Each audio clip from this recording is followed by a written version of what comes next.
দুবাইয়ের 500 নিয়ে আমি আজকে যাব মার্কেটে কিছু কেনাকাটা করার জন্য। কোল্ড ড্রিঙ্কস এগুলো আর কি, এসব জাতীয়। আমার সাইকেল 2টা আর কি, এখানে একটা দিয়ে কিছু কেনাকাটা করলে মার্কেট থেকে এটা নেওয়া যায় আর কি, আর ওইটা দিয়ে ঘোরাঘুরি করার জন্য। তো ফাইনালি আমি বাসার বাইরে আসলাম। আর বাসার বাইরে আসলে কোনো কিছু দেখা যায় না গাড়ি ছাড়া, মানে মানুষ দেখা যায় না। তো আসসালামু আলাইকুম, সবাই কেমন আছেন? আমি কিছুদিন আগে বেতন পাইছিলাম, ভাবছিলাম যে মার্কেটে যাবো, কিন্তু ফ্রি হইতে পারতেছি না দিকে, সেই জন্য মার্কেটেও যাইতে পারতেছি না। তো আজকে ফাইনালি ফ্রি হইলাম। তো ভাবলাম যে আজকে কী কী কেনাকাটা করবো ওইগুলা দেখাবো আর কি, আপনাদের সাথে শেয়ার করবো। তো ফাইনালি আমি এখন মার্কেটের জন্য রওনা দিয়ে দিলাম। তো আমার একটু সামনে আনার চেষ্টা করতেছি যে দেখি কীরকম লাগে আশেপাশে, কিন্তু বাইরে অনেক রৌদ্র, মানে প্রচুর রৌদ্র, গরম বেশি। তো ফাইনালি সামনে একটা সিগন্যাল আছে, এগুলা পার হতে হবে। আর এগুলো হচ্ছে কাশফুল গাছ, এগুলো দেখতে সুন্দর লাগে, আর মাঠগুলো দেখতে অনেক সুন্দর।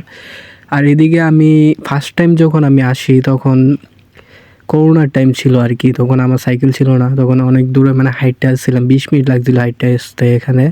তো এখানে এসে আমি একজনকে জিজ্ঞাসা করছিলাম যে মার্কেট কোন দিকে, মার্কেটের সামনে এসে জিজ্ঞাসা করছিলাম, এটা মার্কেট আমি আর বুঝতেছি না তো ভিতরে সব কিছু।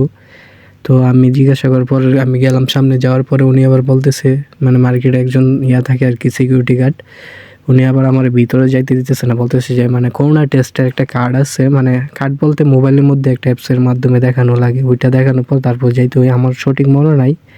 যাই হোক, আমি এখন সাইকেলটা বাইরে রেখে ভিতরে চলে যাচ্ছি।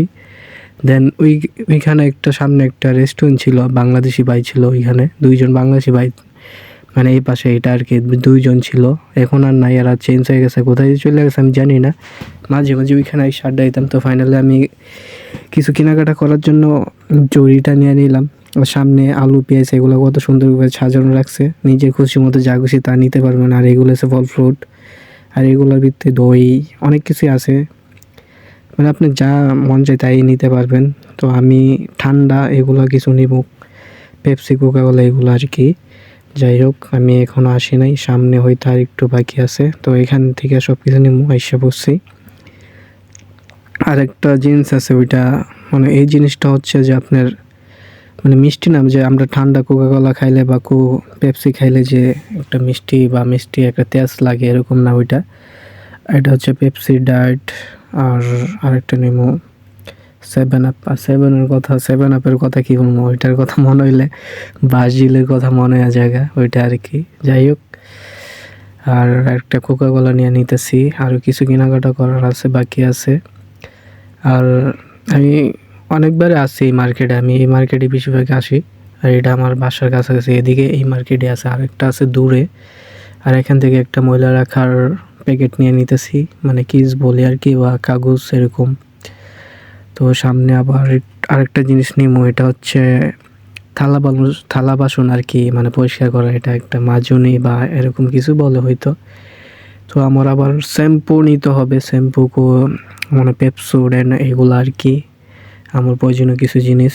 তো আমি বেশিরভাগ এই শ্যাম্পুগুলোই ব্যবহার করি, তো এটাই নিয়ে নিতেছি। আবার আরেকটা নিবো কোলগেট, এটা আমি কোলগেট ব্যবহার করি এটা। তো ফাইনালি আমি এখন চলে যাবো কাউন্টার, আর কোনো কিছু বাকি নাই আমার। সামনে ফুলগুলো অনেক সুন্দর, হয়তো আমি জানি না এগুলো কত এরা, দেখি নাই। তো সামনে কাউন্টারে আমি সবগুলো সামান রেখে দেবো। এখন আমার সবগুলা বিল হিসাব হয়ে গেছে, এখানে টাকা আছে, টাকার পরিমাণ আছে 150 দিরহাম আর কি। তো সবগুলো সামান আমি এখন সাইকেলের পিছনের সিটে রেখে দেবো। তো ভালো থাকবেন সবাই, আল্লাহ হাফেজ।